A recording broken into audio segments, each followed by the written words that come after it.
Welcome back, everyone. Today, we're diving straight into a brand new explainer, and this one is an absolute treat.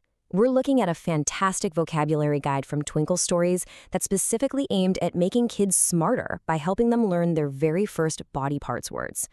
We're going to see firsthand how organizing information spatially can take a basic, run-of-the-mill vocabulary list and turn it into this highly engaging, super memorable journey for early learners.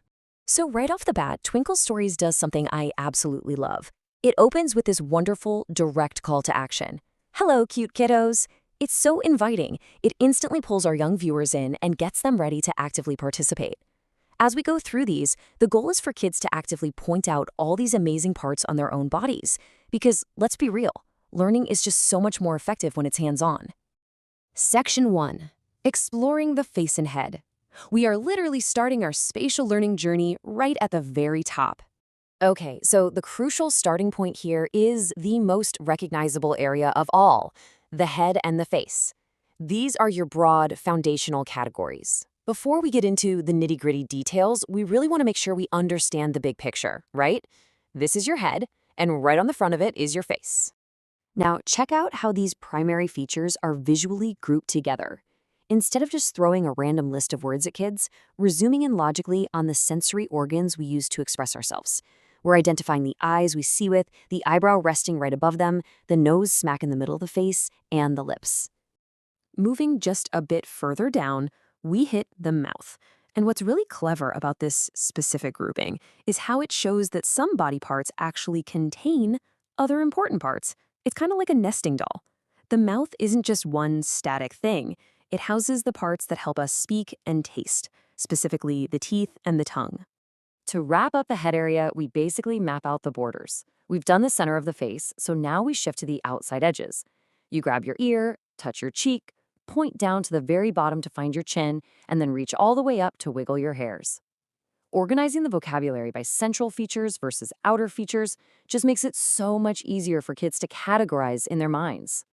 Moving on to our next section. Neck, shoulders, arms, and hands. Let's travel down to the middle section of the body. This is where we actually connect the head to the rest of the body. We start right at the literal bridge, the neck, then move slightly outward to tap the shoulder, and travel straight down the center core to identify the chest and the stomach.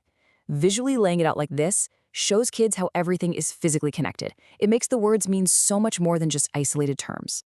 All right, core trunk established. Next, we shift our focus outwards. We're looking at the incredibly important upper limbs we use every single day to reach out, wave hello, and interact with the world. And this breakdown is just brilliant. It's a perfect sequence of zooming in, you drop down from the main arm to the bendy joint of the elbow, and then reach the hand itself. But it doesn't stop there. It separates the hand further into fingers, isolates the thumb, and zooms all the way in to identify the tiny nail. I mean, this level of detail in spatial order is an absolute masterclass in building descriptive vocabulary. Down to your toes. We are now entering the final physical stage of our top-to-bottom spatial journey. Traveling down past the stomach, we hit the heavy-duty lower limbs.